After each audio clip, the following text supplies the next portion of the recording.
How to pop shove it on a fingerboard.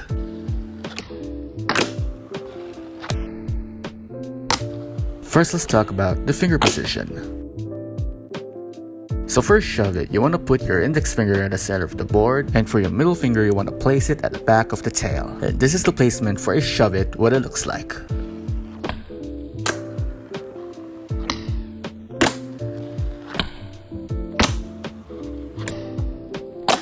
Now you get the finger position down, the next step is to learn how to scoop. So when it comes to a shove it, you want your middle finger to scoop the tail down towards you, to spin the board to give it a 180-degree rotation. And then the next step is you want to catch it with your index finger, land it and roll away. It's just that simple as it is. Remember, it's all about a light, easy scoop to getting comfortable with the shove it motion.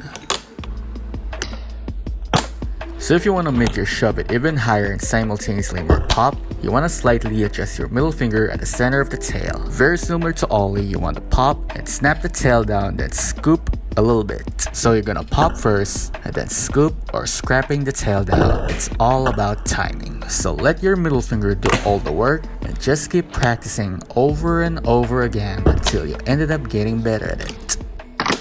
And there you have it. Now you know how to do a pop shove it. I hope this trick tip will help you. I'll see you in the next video, and remember who taught that to you. Itachi Han. You're welcome.